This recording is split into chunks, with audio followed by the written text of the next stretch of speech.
Upart 2 ke lo we-video yayizolo engikade ngiyenzile mayelana nokuthi umuntu ucreate kanjani le DNA yakhe create kanjani using ama-planets nokuplaceka kwawo in heavens or in the quantum field ngithi yabo. So ingaze ngasho ukuthi umuntu ke uziqhamukela khona la kwi-quantum field bese ke sombone seba isiqu nje kanje yabo. So ama-planets adlala yiphi i-role ekuthenini wena ube lolu hlobo lwalo muntu oyena.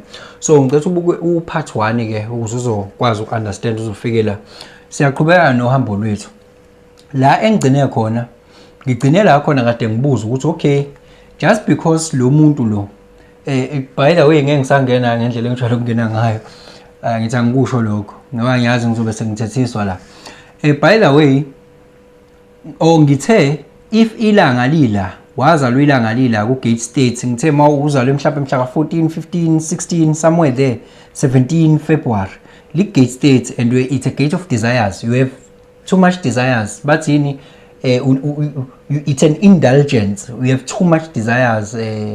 Ngaba love of food, love of ucansi, love of ube uthola uba addicted entweni ezithile yabo, because you are having this gate. So une addiction somewhere in your life, not those burning fire of desires. After in need enye uhalele enye into, after enye yabo, adultery possible khona la, because you are having this burning fire of feelings yabo.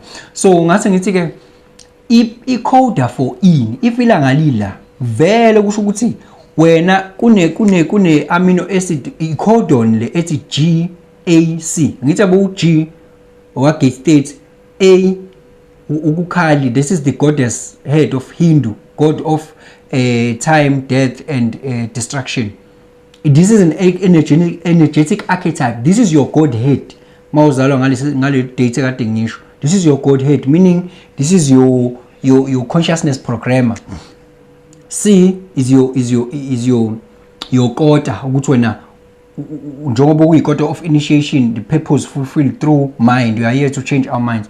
We are here to start new things. So this is GAC, right? This is GAC. Ngibuzile ukuthi yiphi le amino acid ekuyicodon yayo le.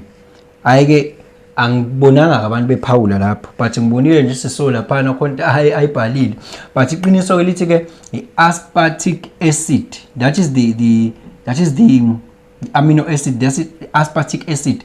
Aspartic acid is for protein synthesis, also for metabolism and energy production. Yasiza futhi lapha